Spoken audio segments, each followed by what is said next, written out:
विजय झाला माताजी, भूपेंद्र भाई पटेल, भूपेंद्र भाई प्रभुजी, ललित कुमार वेद प्रभुजी, दर्शना भट्ट माताजी, गुरुनाथ फड़के प्रभुजी, नीता बाल्या माताजी, वेलुबा वाघेला प्रभुजी, अल्पा गौर माताजी, कल्पेश परमार प्रभुजी, मीनाबेन रावल माताजी, नैना माताजी, मुकेश चंद्र प्रभुजी,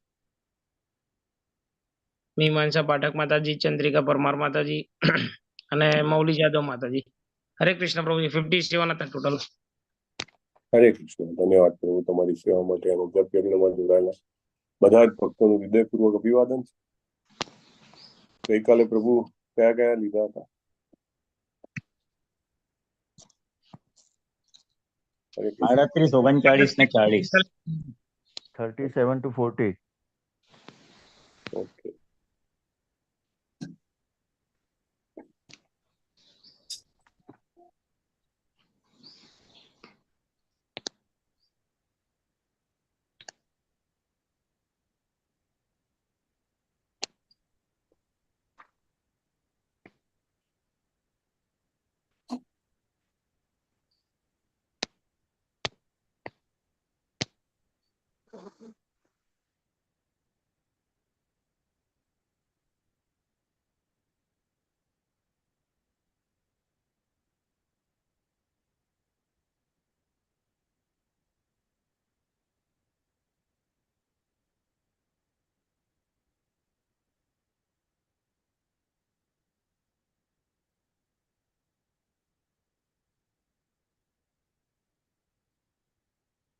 स्क्रीन देखा है तुम्हारे को?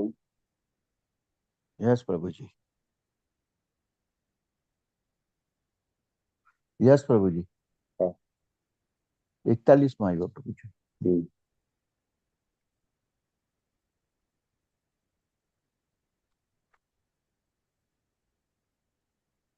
निशम्य सप्तमतदर्हं नरेन्द्रं सब्राह्मणो नात्मजमभ्यनन्दत.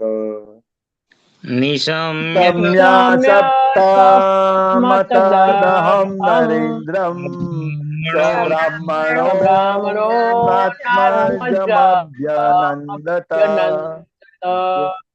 अहो बतांहो महदद्यते कृत मल्पीयसी द्रोह उरुदमोद्धृतः. अहो बताहो महदद्यते कृत मल्पीयसी द्रोह उरुध्वमोद्धृतः.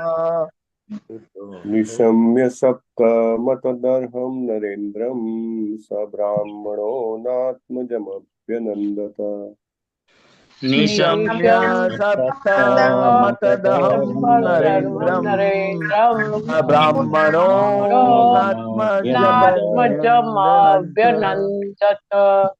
अहो बतांहो महदद्यते कृत मल्पीयसी द्रोह उरुदमोद्धृतः. अहो बताहो महदद्यते कृत मल्पीयसी द्रोह उरुदमोद्धृतः.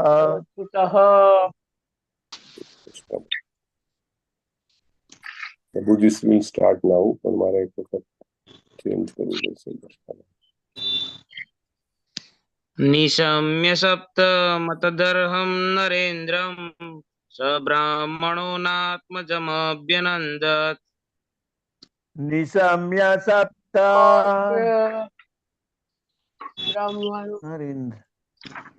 सब्राह्मणो नात्मजमभ्यनन्दत.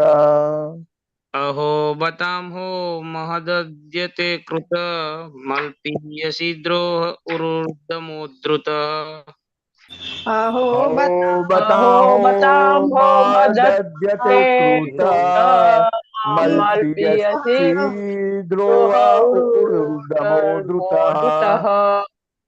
निशम्य सप्तमतदर्हं नरेन्द्रं सब्राह्मणो नात्मजमभ्यनन्दत्. निशम्य सप्तमतदर्हं नरेन्द्रं सब्राह्मणो नात्मजमभ्यनन्दत.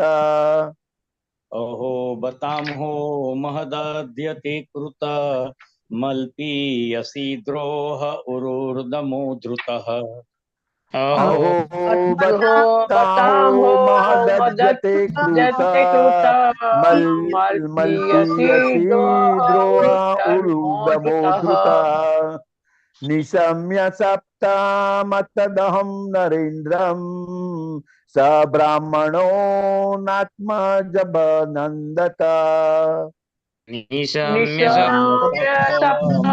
मतदर्हं नरेन्द्र ब्राह्मणो ब्राह्मणोन्नाजमभ्यनन्दत् नामभ्यनन्दत अहो बताहो महदद्यते कृत मल्पीयसी द्रोह उरुदमो धृता अहो अहो बताम्भो मददत्ते कृत मल्पीयसी द्रोहुर्धर्मधुतः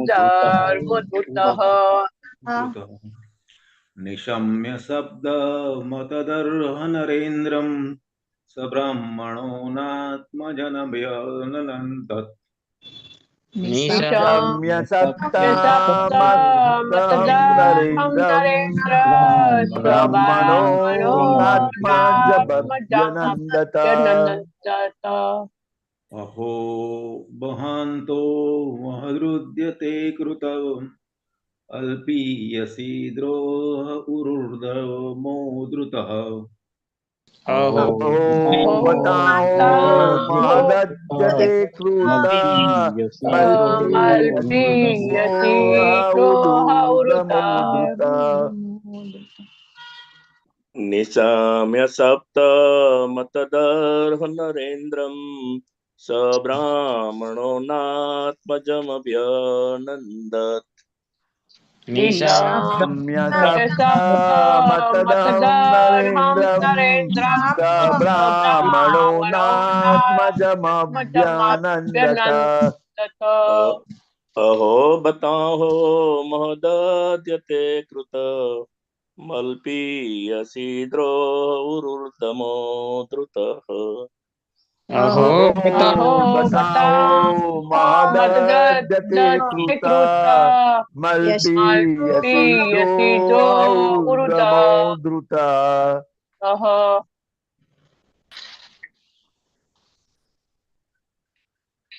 निशम्य सप्तमतदर्हं नरेन्द्रं स्वब्राह्मणो नात्मजमभ्यनन्दत निशम्य निसक्तं नरेन्द्रं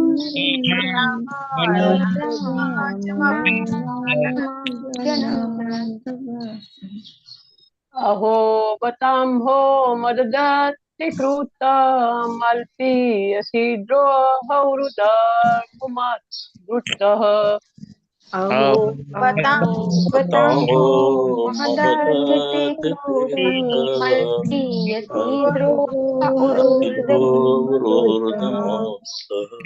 निशम्य सप्तामतदर्हं नरेन्द्रं स ब्राह्मणो नात्मजमभ्यनन्दात् निशम्य सप्तं मतदर्हं नरेन्द्रं सब्राह्मणो नात्मजमभ्यनन्दत अहो बताहो महदद्यते कृत मल्पीयसी द्रोह उरुर्दमो धृतः अहो बताम्भो मददत्ते कृत मल्पीयसी द्रोहुर्दमः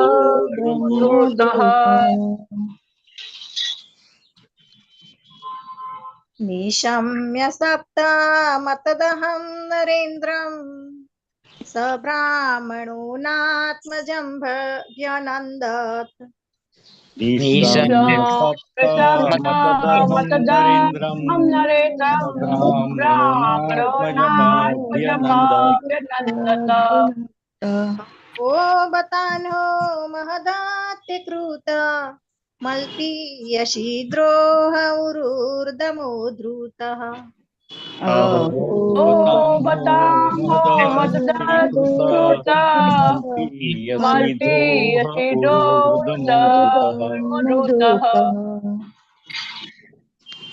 निशम्य सप्त मतदर्हं नरेन्द्र स ब्राह्मणो नात्मजा व्यनन्दन् निशाम्य सप्तामतदर्हं नरेन्द्रं स ब्राह्मणो नात्मजमाभ्यनन्दत अहो बताहो महदत्यते कृत मल्पीयसि द्रोह उरोदरमोदृतः अहो बताहो मददकृत मल्पीयसि द्रोणमुद्रतः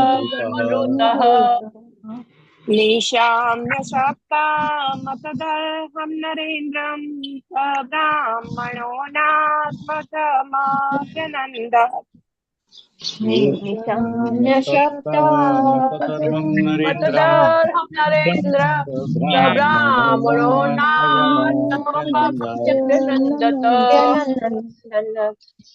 अहो बताहो महदया ते कृत मल्पीयसि द्रोह ऊर्ध्वमोद्धृतः अहो बताहो मददकृत मल्पीयसि ऊर्ध्वमोद्धृतः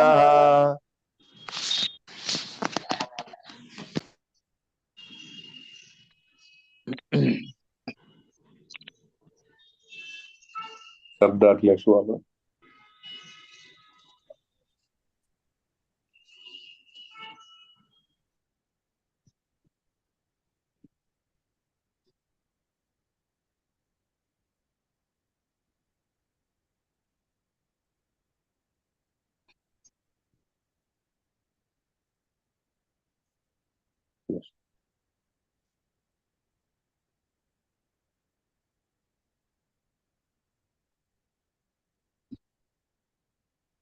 નિશમ્ય સાંભળ્યા પછી નિશમ્ય સાંભળ્યા પછી સપ્તમ સાપિત સપ્તમ શાપિત અતત અર્હમ કદી તિરસ્કાર પાત્ર નહીં એવા અતત અર્હમ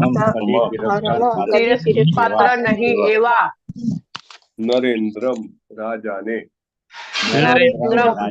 રાજાને સહ તે તે બ્રાહ્મણ બ્રહ્મર્ષિ બ્રાહ્મણ બ્રહ્મર્ષિ નહીં નહીં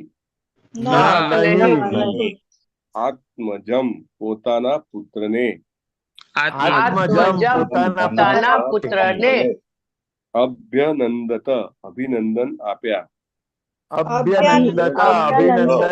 અભિનંદન આપ્યું અહો અરે રે અહો અરે બત દુઃખદ દુઃખદ અહં પાપો અહમ પાપો પાપો મહત મોટા મહત મોટા અદ્ય આજે આજે તે તે કૃતમ કર્યા કૃતમ કર્યા અલ્પીયસી અલ્પ અલ્પીયસી અલ્પ અલ્પ નજીવા દ્રોહે દ્રોહ દ્રોહ માટે ઉરુ ઘણો મોટો ઘણો મોટો દમઃ દંડ દંડ ધૃત દીધો દીધો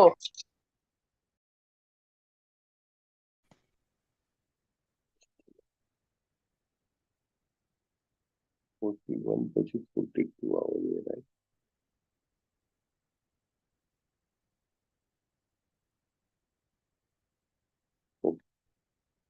Translation by His Divine Grace Abhay Charanarvind Deshi Bhaktivedanta Swami Srila Prabhupada ની જય.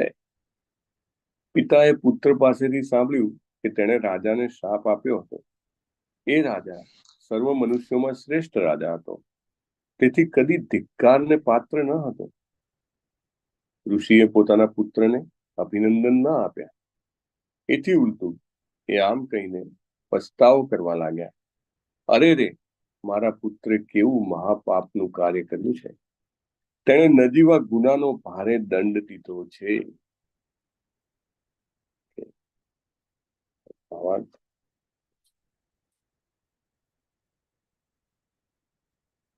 સ્વભક્તિ શ્રી માતાજી વાંચો ભાવાર્થ. હરે કૃષ્ણ પ્રભુજી, દંડવત પ્રણામ. ભાવાર્થ શિલ પ્રભુપાદ દ્વારા શિલ પ્રભુપાદની જય. રાજા સર્વ મનુષ્યોમાં શ્રેષ્ઠ હોય છે. તે પરમેશ્વરનો પ્રતિનિધિ છે. તેના કોઈ પણ કાર્ય માટે તેને દંડ આપી શકાય નહીં. એટલે કે રાજા ખોટું કરી શકતો જ નથી. રાજા બ્રાહ્મણના ગુનેગાર પુત્રને ફાંસીએ લટકાવવાની આજ્ઞા પણ આપે, પણ બ્રાહ્મણને મારી નાખવા બદલ તેને શાપ લાગતો નથી. રાજાને પક્ષે કંઈક ખોટું થયું હોય તો પણ તેને દંડ આપી શકાય નહીં. એક ડાક્ટર ખોટી દવા આપીને દર્દીને કદાચ મારી નાખે, પણ આવા હત્યારાને કદી મૃત્યુદંડ અપાતો નથી. તો મહારાજ પરીક્ષિત જેવા ભલા અને ધાર્મિક રાજાની શી વાત કરવી. વૈદિક જીવન પદ્ધતિમાં રાજાને તે રાજા તરીકે રાજ્ય ચલાવે છે, છતાં રાજર્ષિ થવા માટે શિક્ષણ આપવામાં આવે છે. માત્ર એ રાજાના સુશાસનથી પ્રજા શાંતિથી અને ભય વિના જીવી શકે છે. રાજર્ષિઓ પોતાના રાજ્ય એવી સરસ અને ધર્મમય રીતે ચલાવતા કે તેઓ ખુદ ભગવાન હોય તેમ તેમની પ્રજા તેમનો આદર કરતી. આ વેદોનો ઉપદેશ છે. રાજાને નરેન્દ્ર એટલે કે સર્વ મનુષ્યોમાં શ્રેષ્ઠ કહે છે. તો પછી મહારાજ પરીક્ષિત જેવા રાજાને એક બિન અનુભવી અને ફૂલણજી ઋષિપુત્ર તેણે બ્રહ્મતેજ પ્રાપ્ત કર્યું હોય તો પણ કેવી રીતે દંડ આપી શકે. સમીક ઋષિ તો અનુભવી અને ભલા ઋષિ હતા. તેથી તેમણે પોતાના ઉદ્ધત પુત્રના પગલાંને મંજૂર કર્યું નહીં.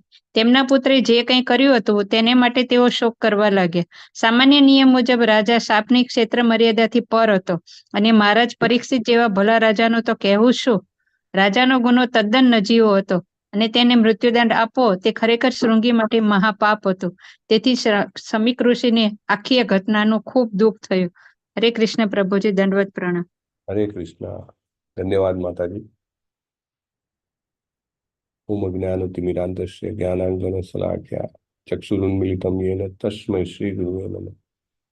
નમો વિષ્ણુપાદાય કૃષ્ણ પૃષ્ઠાય ભૂતલે શ્રીમતે ભક્તિવેદાંત સ્વામિની નામને નમસ્તે સારસ્વતે દેવે ગૌરવાણી પ્રચારિણે નિર્વિશેષ શૂન્યવાદી પાશ્ચાત્ય દેશ તારિણે. શ્રીલ પ્રભુપાદ કી જય. તો 38મા શ્લોકમાં કહે છે કે બાળક આશ્રમે પાછો ફર્યો ત્યારે તેણે પિતાના ગળામાં મરેલા સાપને જોયો. દુઃખી થઈને મોટેથી રડી પડ્યો. પ્રભુપાદ કહે છે બાળકે ભારે મોટી ભૂલ કરી હતી, તેથી તે સ્વસ્થ ન હતો અને રડીને હૃદયનો ભાર તે હળવો કરવા ઈચ્છતો હતો. તેથી આશ્રમમાં દાખલ થઈને તેના પિતાને એવી સ્થિતિમાં જોયા. પછી તે મોટેથી રડી પડ્યો કે જેથી તે હળવો બની શકે. પણ હવે ઘણું મોડું થયું હતું અને તેના પિતાને આખી વાત ઉપર ખૂબ દુઃખ થયું. વ્યક્તિ જ્યારે કંઈક ખોટું કરી બેસે છે ત્યારે એના હૃદય પર એક ચોક્કસ ભાર હોય છે. કારણ કે ભગવાને ભગવદ્ ગીતામાં કીધું છે કે પરમાત્મા તરીકે ભગવાન હૃદયમાં બેઠેલા છે.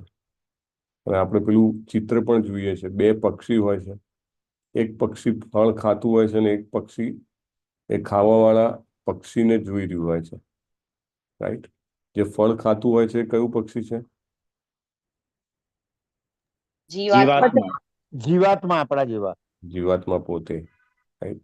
સો એ જીવાત્મા જે છે એ જ્યારે આવું કાર્ય કરે છે એટલે એને એ કાર્ય કરવાનું ફળ ચાખ્યું કહેવાય. અને પરમાત્મા એને જોઈ રહ્યા છે એટલે પરમાત્મા તરફથી એને સતત બોધ મળે છે કે આ ખોટું થયું. ઘણીવાર વ્યક્તિ જે છે એવું કાર્ય કરે કે જે યોગ્ય ના હોય તો એને અંદરથી એક પ્રકારનો દુઃખ થતું હોય. અને ખાસ કરીને એવા લોકો કે જે થોડા ઘણા પવિત્ર હોય અથવા તો આત્મવિશ્લેષણ કરતા હોય એવા લોકોને ખાસ વધારે અસર થાય છે. ઘણીવાર કહે છે ને કે ભાઈ તમે ઓવર સેન્સિટિવ છો. પણ it is different than being a compassionate. હે ને? એટલે ઋષિપુત્ર જે છે એનાથી એટલો મોટો ભયંકર ગુનો થઈ ગયો છે કે સ્વાભાવિક રીતે એનો અંતરમાંથી એને લાગે છે કે આ ખોટું થયું, અને એનો ભાર એટલો બધો છે કે એ સહન નથી કરી શકતો. ખોટું કરીને આવ્યા પછી એને મેં જે ખોટું કર્યું એને સાચું પુરવાર કરવું હતું. અને સાચું પુરવાર કરવું હોય તો કેવી રીતે કરી શકાય કે પિતાની પરિસ્થિતિ ખૂબ ખરાબ છે એવું જ્યારે સ્થાપિત થાય ત્યારે એણે જે કર્યું હતું એ કૃત્ય સાચું ગણાય. એને પિતા ત્યાં આગળ જીવિત છે, પિતા મૃત્યુ પામ્યા હોય એવી રીતે ત્યાં આગળ એ વિલાપ કરે છે. એને એવું પ્રૂવ કરવું છે કે પિતાની પરિસ્થિતિ ખૂબ ખરાબ છે. હા, અને એટલા માટે મેં જે કર્યું એ સાચું કર્યું, એટલા માટે મોટેથી રડવા મળે છે. So this is all you can say કે કાઇન્ડ ઓફ એક પ્રકારનો દેખાવ કહી શકાય, એવું એ કરવાનો પ્રયત્ન કરે છે. એને ભાર જે છે કે ભાઈ મારાથી આટલું મોટું જઘન્ય કૃત્ય થઈ ગયું છે, તો એ ભારને હળવો કરવા માંગે છે કે મેં જે કર્યું એ બરાબર કર્યું છે. ઓલ ઇઝ વેલ જેવું અત્યારે લોકો કહેતા હોય છે એવી રીતે, but it is not right, આપણને ખબર છે. નેક્સ્ટ વર્ષમાં કહે છે કે હે બ્રાહ્મણો, અંગિરા મુનિના ગોત્રમાં જન્મેલા ઋષિ શમીકે પોતાના પુત્રને વિલાપ કરતો સાંભળીને ધીમેથી પોતાની આંખો ઉઘાડી. એટલે ત્યાં સુધી ઋષિને તો કંઈ ખબર જ નથી. અને બહુ જ મહત્વની વાત છે, જેમના માટે એના પુત્રએ આટલું મોટું પગલું ભર્યું છે એ વ્યક્તિને પોતાને કોઈ જ ખબર નથી કે કોઈ દુઃખ નથી. ધીસ ઇઝ સો કોલ્ડ એક્ઝાગરેશન, મનમાં જેને કહેવાય કે વાતનું મોટું ફારસ કરી નાખવું. એટલે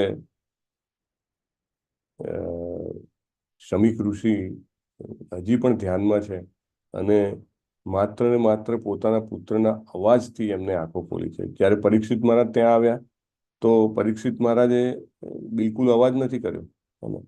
એમને ડાઉટ હતો કે આ ઋષિ ખરેખર ધ્યાનમાં છે કે નહીં, પણ છતાંય તેમને એને કોઈ રીતે પરેશાન નથી કરે. એમને એમનું જે સમાધિ છે એ કન્ટિન્યુ રાખવામાં દીધી છે. જ્યારે અહીંયા આગળ આ બ્રાહ્મણ બાળક જે છે એ એટલો બધો અવાજ કરે છે કે એના પિતાની સમાધિ તૂટી જાય છે. અને પિતા જે છે એ જોવે છે અને પોતાના ગળામાં એમને સર્પ જોયો, એ સર્પ એમને દૂર ફેંક્યો છે અને પૂછ્યું છે કે ભાઈ તને શું કેમ આટલો બધો તું રડે છે? તને પોતાને કઈ તકલીફ થઈ છે? મને તો કઈ તકલીફ નથી. ઇનડાયરેક્ટલી પ્રશ્ન એવો છે કે ભાઈ મને કોઈ તકલીફ નથી, તને શું થયું છે તો તું આટલા બધા અવાજ સાથે રડી રહ્યો છે? તો કે છે કે મહારાજ પરીક્ષિતના કાર્યમાં ગંભીર ભૂલ કહેવાય એવું કંઈ હતું નહીં, પરંતુ મૂર્ખ પુત્રે તેને ઘણી ગંભીરતાથી લીધું અને કલીથી પ્રભાવિત થયેલો હોવાથી રાજાને શાપ આપ્યો. આ રીતે સુખદ ઇતિહાસના એક પ્રકરણનો અંત આણ્યો. તમને બધાને યાદ હોય તો આવી જ ઘટના બની હતી રામાયણમાં. કઈ ઘટના છે રામાયણની? Similar incidents.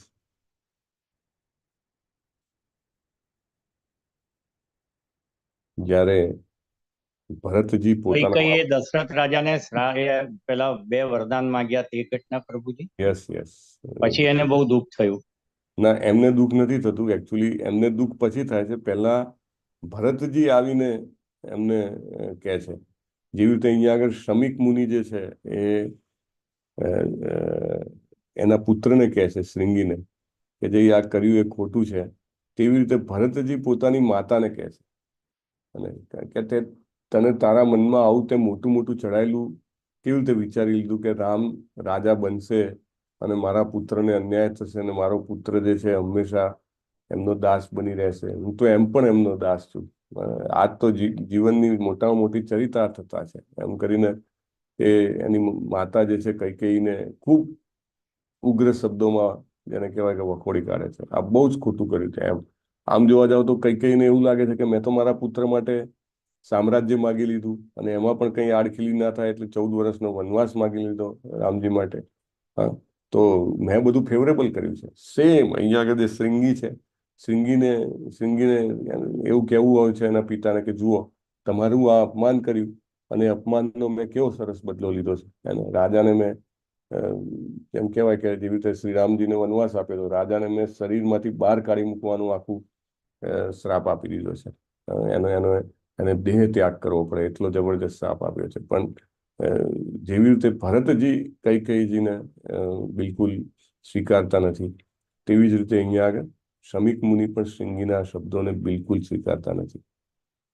અહીંયા આગળ તો પરીક્ષિત મહારાજને એક સામાન્ય એમ કહેવાય કે એમને એક એવું કાર્ય કર્યું છે કે ભાઈ સાપ જે છે મરેલો એ એમના ગળામાં પહેરાયો છે.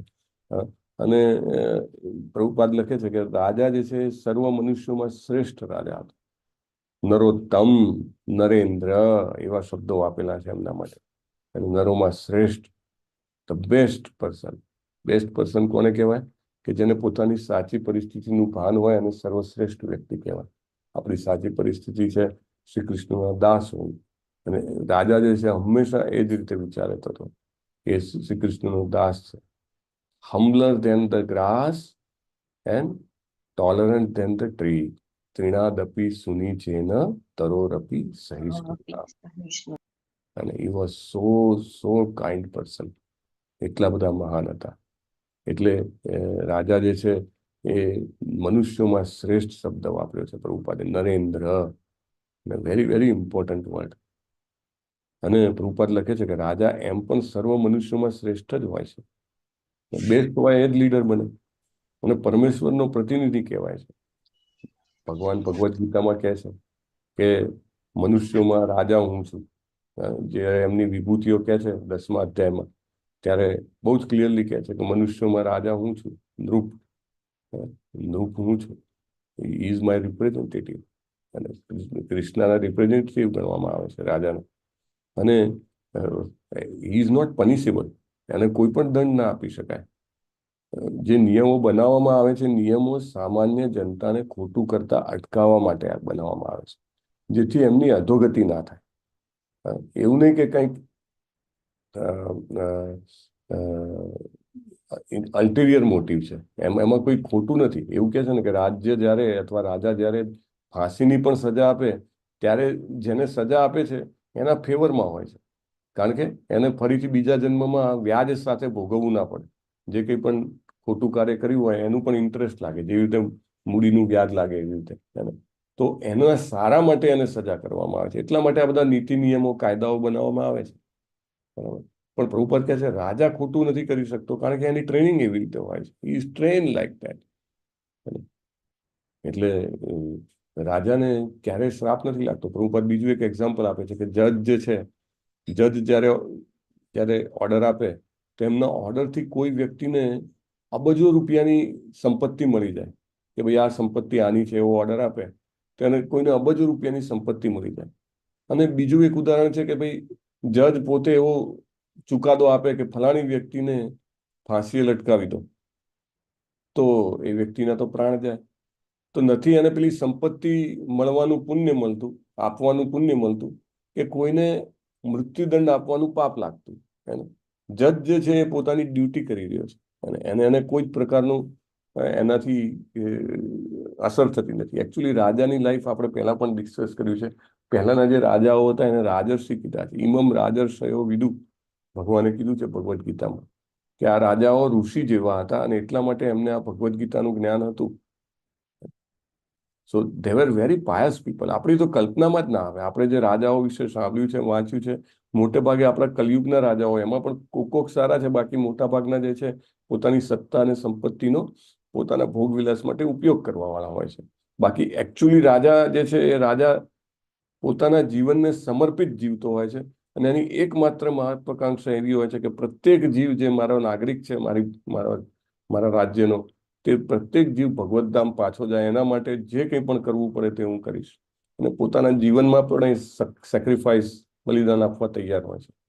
રામજી છે, રામજીને આપણે આગળ વાત થઈ હતી કે એમને સીતા માતા પ્રત્યે અત્યંત ગાઢ સ્નેહ અને એક વિશ્વાસ હતો, પણ છતાંય પોતે રાજા હતા એટલે એક સાચું ઉદાહરણ સ્થાપિત કરવા માટે એમને સીતા માતાને ત્યાગ કર્યો. તો the life was very difficult. The life of a king was very difficult. જનક રાજાની વાત આવે છે. જનક રાજા આટલા બધા જેને કહેવાય સુખ સાહેબીમાં જીવતા હોવા છતાં એક ઋષિ એકદમ તપોમય જીવન જીવતા હતા. અને એમની પાસે ટ્રેન કરવા માટે ઋષિઓ પોતાના પુત્રને મોકલતા હતા. અને પુત્રને એમ થાય કે મને કેમ આ રાજા પાસે ટ્રેનિંગ પાસે મોકલે, પણ જ્યારે ખબર પડે કે આ રાજા કેવી રીતે જીવે છે તો એની આંખો પોણી થઈ જાય. It is very difficult. એટલે રાજાઓનું જીવન જે હતું એ એકદમ જેને કહેવાય કે ધ બેસ્ટ પર્સન જ રાજા બને ને જીવે એવી રીતે કે એને જોઈને બીજા બધા ગદગદ થઈ જાય કે નહીં, ખરેખર આવું મારે જીવન જીવવું જોઈએ. અને એવું કે છે યથા રાજા તથા પ્રજા, જેવો રાજા હોય એવી પ્રજા હોય છે. રાજા જેવી રીતે જીવન જીવે, રાજા જેવું બોલે, રાજા જેવું કરે, એના જે સભ્યો જે હોય છે, પ્રજા જે હોય છે, એવું જ જીવન જીવતા હોય છે. એટલે રાજા શ્રેષ્ઠ જ હતો પહેલા. રાજા ખોટું કરી શકતો નથી એ સ્ટેટમેન્ટ પણ બહુ મહત્વનું છે પ્રભુપાદનું. એની પાછળના અમુક કારણો છે. એક કારણ છે એની ટ્રેનિંગ. બાળપણથી એને એટલી જબરજસ્ત ટ્રેનિંગ આપવામાં આવી હોય છે કે ગમે તેવી પરિસ્થિતિમાં એ પોતાની જાતને સંયમમાં રાખે છે. અને this is very important. He is train like that. Prabhupada કહે છે કે અત્યારે સામાન્ય વ્યક્તિ હોય, એને કુટુંબની જવાબદારી હોય તો બી એને ઘણીવાર સ્ટ્રેસ આવી જાય છે, ઘણીવાર ડિપ્રેશન આવી જાય છે, નર્વસ બ્રેકડાઉન થઈ જાય, નાની અમથી જવાબદારી હોય તો પણ. અને એ વખતે જે રાજાઓ હતા, પૃથ્વીના ચક્રવર્તી રાજા, આખી પૃથ્વીનું એની જવાબદારી હતી. એવું નહીં કે નાનકડું ગામ કે રાજ્ય કે દેશ. અને પરીક્ષિત મહારાજ આખી પૃથ્વીના ચક્રવર્તી સમ્રાટ. હવે આખી પૃથ્વીની સમસ્યાઓ એમની પાસે આવે, still he was trained like that. એમ કહેવાય ને કે એમનું બ્રેઇન પ્રોસેસર એવી રીતે એટલું હાઈ હતું, he could manage it. કેટલી જવાબદારી.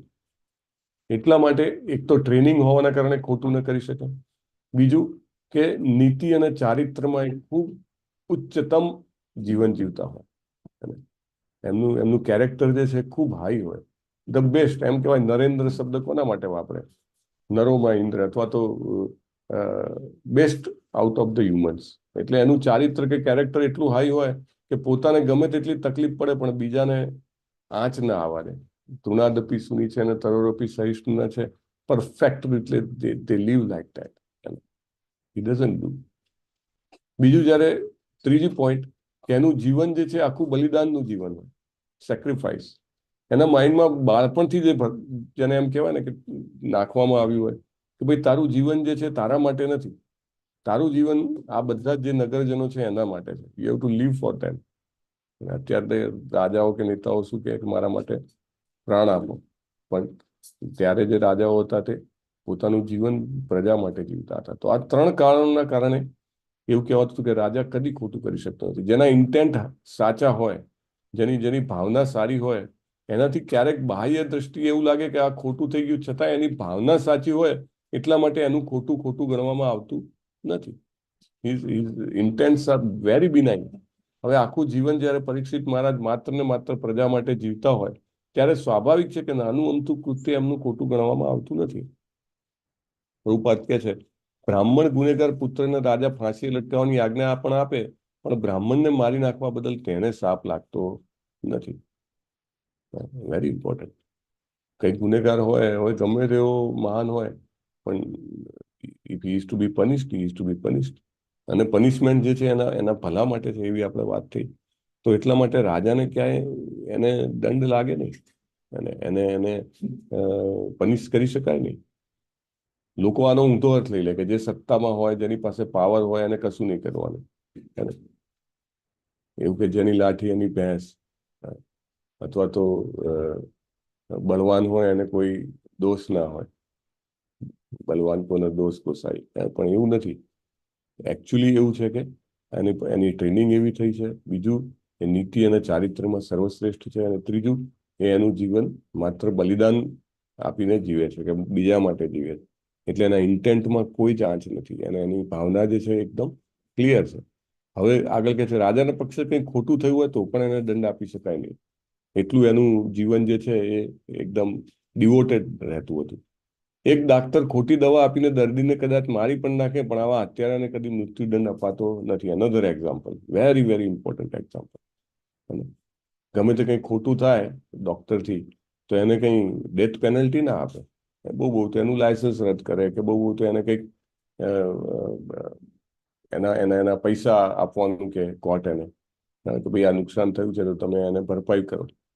But he can not be punished till death. ઘણા બધા લોકો અહીંયા કોન્ટ્રાક્ટમાં હશે તો કોન્ટ્રાક્ટમાં તમને ખ્યાલ છે એવો ક્લોઝ હોય.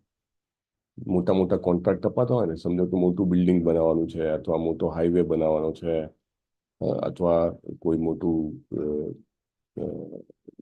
કોઈ પણ મોટો પ્રોજેક્ટ આપવામાં આવ્યો હોય તો એ પ્રોજેક્ટમાં જે ક્લોઝિસ હોય ક્લોઝિસમાં એક ક્લોઝ હોય એવું કે ધારો કે જેને પણ કોન્ટ્રાક્ટ લીધો છે ડિઝાઇન કરવાનો કે એને કન્સ્ટ્રક્ટ કરવાનો, એનાથી કંઈ ભૂલ થઈ જાય તો એ ભૂલ એને કરેક્ટ કરવાની. એના માટે એને બેકચાર્જ ન કરી શકે. બેકચાર્જ કરવું એટલે કે એને પેનલ્ટી ન લગાવી શકે. એટલે ઇન્ટેન્ટ જે છે એનું ખૂબ મહત્વ છે. એકચ્યુઅલી સ્પિરિચ્યુઅલ લાઈફ જે છે આખી ઇન્ટેન્ટ ઉપર છે. આપણે પહેલા પણ વાત થઈ છે કે બહારનો એક કર્મી વ્યક્તિ ને એક ભક્તિ વ્યક્તિ સેમ કામ કરતા હોય. આ પણ કમાવા માટે જાય છે, આ પણ કમાવા જાય છે, આ પણ આહાર નિંદ્રા લે છે, પેલો પણ આહાર નિંદ્રા લે છે, પણ ઇન્ટેન્ટમાં ફેર છે.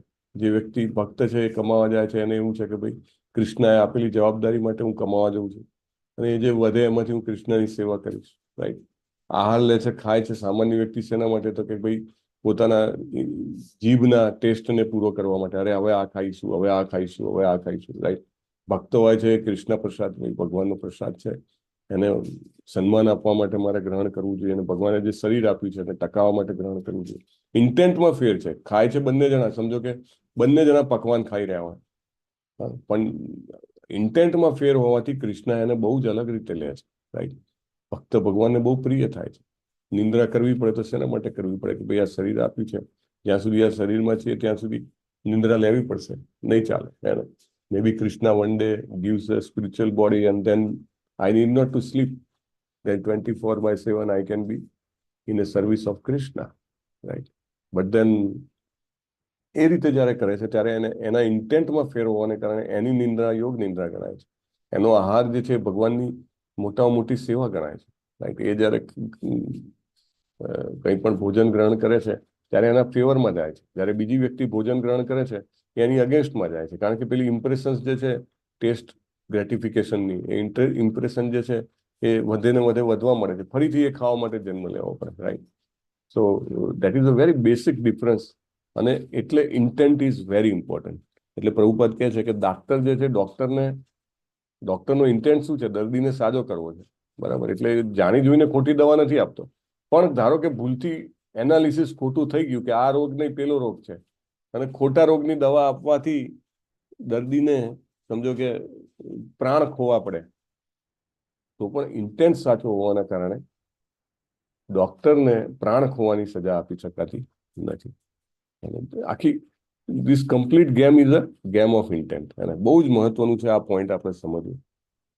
આપણે જ્યારે મનુષ્ય જીવન જીવી રહ્યા છીએ તો આપણાથી ડગલે ને પગલે કાંઈક ને કાંઈક પાપ થઈ જ જતા હોય છે. પણ આપણો ઇન્ટેન્ટ જો પાપનો ના હોય તો Krishna will allow us to move head. આપણે ચાલીએ તો ઘણી વાર ક્યારેક કંઈક કીડી મરી જતી હોય. સો મેની અધર વેઝ આપણા શબ્દોથી કે આપણા કાર્યોથી ક્યારેક કંઈક ખોટું થઈ જતું હોય. પણ જો સતત આપણો પ્રયત્ન એવો હોય કે મારી ભાવના જે છે એ તૃણાદપી સુની છે અને તરુણપી સહિષ્ણુ ના રહે, સતત આપણે જો એ પ્રેક્ટિસ કરતા રહીએ તો આપણે આપણા કર્મોના ફળમાંથી બચી શકીએ છીએ. અને કૃષ્ણનું જે તાજવું છે એમાં તોલવાનું કર્મોના આઉટકમથી નહીં પણ ભાવનાથી થાય છે. This is very important. Krishna એ નથી જોતા કે એને કેટલા યજ્ઞો કર્યા છે, કેટલું દાન આપ્યું છે, કેટલું તપ કર્યું છે. કૃષ્ણ એ જરૂર જોવે છે કે એની ભાવના કેવી છે. he wants to serve me, and then with that Krishna will forget. જે કંઈ પણ ભૂલ થઈ હોય એને કૃષ્ણ માફ કરે છે. પ્રભુપાદ કહે છે મહારાજ પરીક્ષિત જેવા ભલા અને ધાર્મિક રાજાની તો વાત જ શું કરવી. મહારાજ પરીક્ષિત વોઝ વેરી કાઇન્ડ અને ખૂબ ભલા હતા. આપણે જોયું છે કે કલી જેવા કલીને પણ જ્યારે એમને એનું શરણું લઈ લીધું તો એને છોડી દીધો અને એને એવી જગ્યાઓ આપી દીધી કે જેથી સમાજને નુકસાન ના થાય. સો એટલા ભલા માણસ હતા. એને પોતાના ક્ષાત્ર ધર્મનું પૂરેપૂરું જ્ઞાન હતું. ક્ષાત્ર ધર્મ એટલે શું? શરણે આવેલાનું રક્ષણ કરવું. હી વોઝ વેરી ક્લિયર કે આ મારો ક્ષાત્ર ધર્મ છે. ભલા અને ધાર્મિક, again religious. He was very religious. અત્યારના જે નેતાઓ છે એ પોતાને સેક્યુલર કહેવામાં બહુ જ ઘમંડ કરતા હોય કે હું સેક્યુલર છું.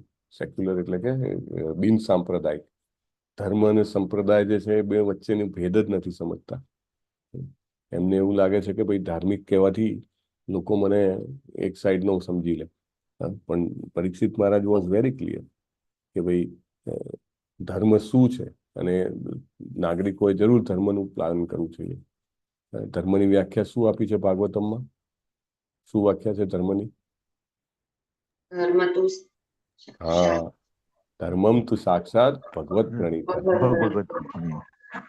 ધર્મ શું છે? તો જે શ્રી કૃષ્ણએ કીધું છે, ભગવાને જે આપ્યો છે એ ધર્મ છે, નહીં કે કોઈએ માનસિક રીતે ઉપજાવી કાઢેલો ધર્મ કે આમ કરો એનો ધર્મ કહેવાય. નો. સો પરીક્ષિત મહારાજ વોઝ વેરી ક્લિયર કે જે શ્રી કૃષ્ણ આપીને ગયા છે એ ધર્મ છે અને એવી રીતે જીવન જીવવું જોઈએ. ઉપર લખે છે વૈદિક જીવન પદ્ધતિમાં રાજાને, અને તે રાજા તરીકે રાજ્ય ચલાવે છે છતાં રાજર્ષિ થવા માટે શિક્ષણ આપવામાં આવે છે. Very important. He is trend like that. નહીં તો ઘણી વાર એવું હોય કે કોઈ પણ વ્યક્તિ જે છે નેતા બની જાય. અત્યારે તો કેવું છે કે ભાઈ કોઈ પણ પ્રકારની ટ્રેનિંગ ના હોય, એનું કલ્ચર કયા કલ્ચરમાં એ ઉછર્યો હોય કાંઈ નહીં. ઘણી વાર તો એવું હોય કે પોતે પૈસા વેરીને વોટ ખરીદી શકે એ વ્યક્તિ નેતા બની શકે. પ્રભુપાદ કહે છે કે લોકશાહી એ વર્સ્ટ, સૌથી ખરાબમાં ખરાબ જેને કહેવાય કે ખોટા અથવા તો સૌથી વીક પ્રોપોઝિશન છે. કેમ? તો કે ભાઈ મોટા ભાગના નાગરિકો છે એ એટલા બધા શિક્ષિત ટ્રેન્ડ નથી હોતા, અને એમને ખબર નથી પડતી કે શું કરવું જોઈએ શું ના કરવું જોઈએ. હવે આવા લોકો જે છે એ કોઈ પણ પ્રકારના પ્રભાવમાં, મે બી પૈસાના પ્રભાવમાં કે જાતિવાદના પ્રભાવમાં કે કોઈ પણ ઇન્ફ્લુઅન્સના કારણે એ લોકો વોટ કરતા હોય છે. એટલે એ લોકો જે સિલેક્ટ કરશે સ્વાભાવિક રીતે યોગ્ય વ્યક્તિને સિલેક્ટ નહીં કરે, અને જે વ્યક્તિ સિલેક્ટ પણ થશે, સમજો યોગ્ય થઈ પણ ગયો તો પણ એને એશ્યોરન્સ નહીં, એને ગમે ત્યારે એને હટાવી દેવામાં આવે. 5 વર્ષે એને ફરીથી વોટ ના મળે તો એને જવું પડે. એટલે ટોટલ આખી જે વ્યવસ્થા છે એ વ્યવસ્થા વ્યક્તિને પોતાનું જે સાચું કાર્ય છે એ કરવા માટે ટ્રેન નથી કરતી. પ્રભુપાદ કહે છે શિક્ષણ આપવું પડે, ટ્રેન કરવા પડે. તમારે નેતા બનવાનું હોય, નેતાઓ પ્રોપરલી ટ્રેન્ડ હોવા જોઈએ. અત્યારે તો એ સિસ્ટમ જ નથી કે ટ્રેનિંગ આપવામાં આવે કે એને રાજા થઈને કે એને નેતા થઈને શું કરવાનું છે. It is never trend. એને રાજા વત્તા ઋષિ બંને થવાનું છે એવું શિક્ષણ આપવામાં આવે છે. અને તો રાજાના સુશાસનથી પ્રજા શાંતિથી અને ભય વિના જીવી શકે. બાળપણથી જેવી ટ્રેનિંગ હોય તો ધેન ઇટ ઇઝ પોસિબલ. રાજર્ષિઓ પોતાના રાજ્ય એવી સરસ અને ધર્મમય રીતે ચલાવતા કે તેઓ ખુદ ભગવાન હોય તેમ માનીને તેમની પ્રજા તેમનો આદર કરતી હતી. ઓબ્વિયસલી જ્યારે રાજાનું જીવન જોવે તો પ્રજાને ચોક્કસ એના પ્રત્યે સન્માન આવે. Same example is there in the family life also. અને કૌટુંબિક જીવનમાં પણ કોઈ એવું કહે કે ભાઈ બાળકો જે છે એ મોટેરાનું સન્માન નથી કરતા. બાળકો જે છે જનરેશન ગેપ હોય છે, પરંતુ બહુ જ મહત્વની વાત છે કે જ્યારે બાળકો એવું જોવે કે માતા પિતા કેવું જીવન જીવે છે ત્યારે તેના પ્રત્યે સન્માન થાય. સ્કૂલમાં વિદ્યાર્થીઓ જ્યારે જુએ કે પોતાનો ટીચર કેવું જીવન જીવે છે, એના શબ્દોમાં અને એના કાર્યોમાં એ દેખાઈ આવે, રાઈટ? અને ત્યારે સ્વાભાવિક એક પ્રકારનો સન્માન જે છે એ હૃદયમાં ઉત્પન્ન થાય. તમે જુઓ કે પહેલા વિદ્યાર્થીઓને પોતાના શિક્ષક પ્રત્યે ખૂબ સન્માન હતું. અત્યારે તો લગભગ નહીવત જેવું થઈ ગયું છે. પણ there was lot of respect. There was lot of respect between two generations. બાળકોને પોતાના માતા પિતા પ્રત્યે પણ જબરજસ્ત સન્માન હતું. How that happen? કારણ કે તેઓ જુએ છે કે સામેની વ્યક્તિ કેવું જીવન જીવે છે. હવે અત્યારે જો ભોગવાદી જીવન માતા પિતા જ જીવતા હોય અથવા શિક્ષકો જ જીવતા હોય તો પછી સ્વાભાવિક છે કે તેમના બાળકો અને વિદ્યાર્થીઓને તેના પ્રત્યે સન્માન ના હોય. રાજર્ષિ એવી રીતે રાજ જે ચલાવતા હતા કે પ્રજાને એવું લાગે કે આ તો ખુદ લાઈક ભગવાનના સાચા પ્રતિનિધિ છે. Is a true representative of Krishna. અને એટલા માટે જે આદર આવે એ દિલથી આદર આવે. લાઈક આપણા સ્પિરિચ્યુઅલ માસ્ટર હોય, ગુરુ હોય, તો આપણને એમના પ્રત્યે કેમ સન્માન લાગે? કારણ કે આપણે જોઈએ કે ભાઈ એ કેવી રીતે જીવન જીવી રહ્યા છે, સંપૂર્ણ કૃષ્ણમય જીવન જીવી રહ્યા છે. એમનું શબ્દો, એમના કાર્યો, એમના પ્રયત્નો બધું જ કૃષ્ણ કોન્શિયસ છે. એવું જયારે વ્યક્તિ જોવે તો વ્યક્તિને એના પ્રત્યે હૃદયથી આદર આવે. તમનાદરાદપી મન રુદિરિતા નિખિલોગ્રતાપ પટલિમ વિલુંપસી. લાઈક હરિનામ માટે જેવી રીતે કહેવામાં આવ્યું છે, સ્વાભાવિક રીતે જો અનાદરથી પણ લે તો પણ બધા પાપ દૂર થઈ જાય છે. તો આદરની તો વાત જ શું. સો જે પ્રજાજનો જયારે આદરથી પોતાના રાજાને, બાળકો જયારે આદરથી પોતાના માતા પિતાને, વિદ્યાર્થીઓ જયારે આદરથી પોતાના શિક્ષકને ટ્રીટ કરે છે, ત્યારે સ્વાભાવિક એક પ્રકારનો આશીર્વાદ જે છે એ પ્રાપ્ત કરતા હોય છે. પ્રભુપાદ કહે છે કે આ વેદોનો ઉપદેશ છે. This is an order of Vedas, કે રાજાને નરેન્દ્ર એટલે કે સર્વ મનુષ્યમાં શ્રેષ્ઠ કહે છે.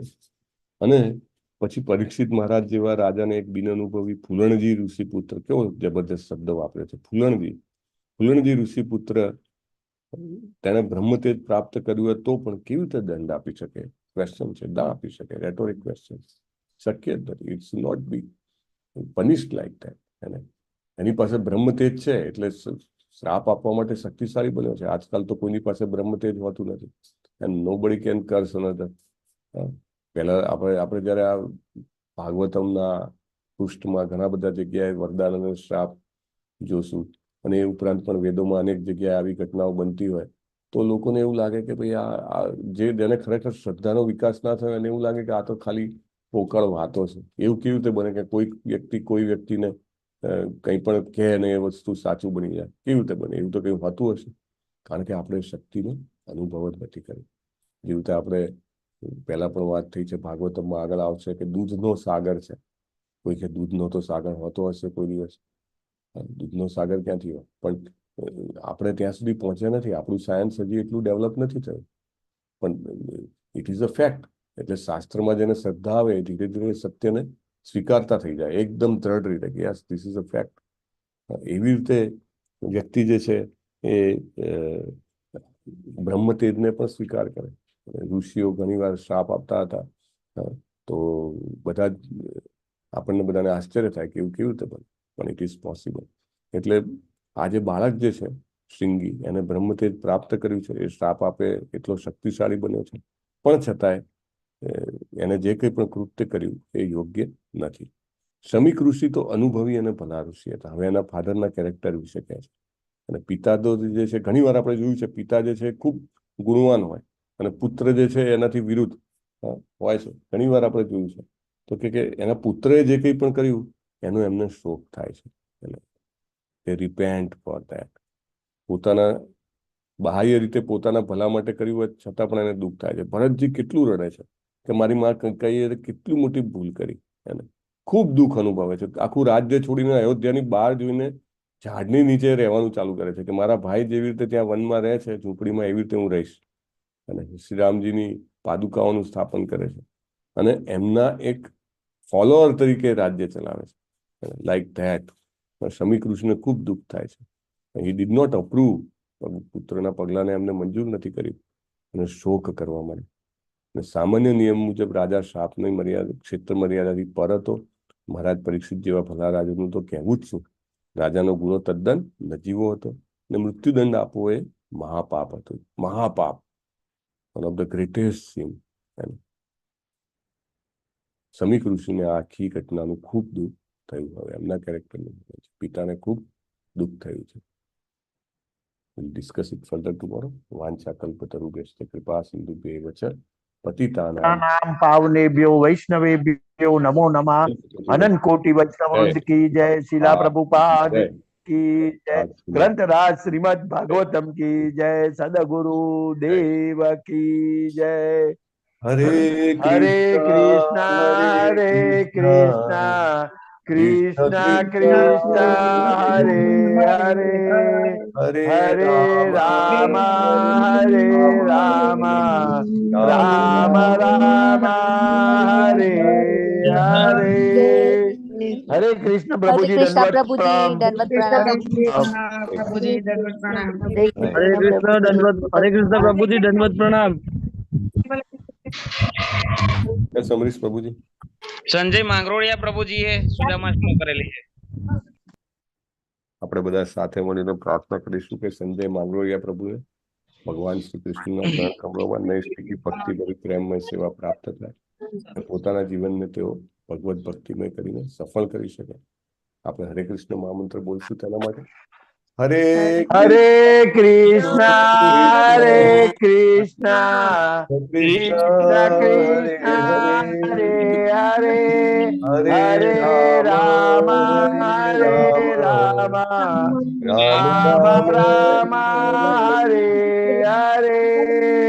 હરે કૃષ્ણ હરે કૃષ્ણ. હરે કૃષ્ણ પ્રભુજી. કૃષ્ણ પ્રભુજી. હરે કૃષ્ણ પ્રભુજી. મંદિર નિર્માણ સેવામાં હરે કૃષ્ણ પ્રભુજી. હરે કૃષ્ણ. બોલો બોલો અમરીશ પ્રભુ. ચેટ બોક્સમાં જિગ્નેશ પ્રભુજીએ મૂક્યું છે કે અચ્છા નીતુ જરીવાલા માતાજીના ભાઈએ પણ મંદિર નિર્માણ સેવામાં સેવા કરેલી છે.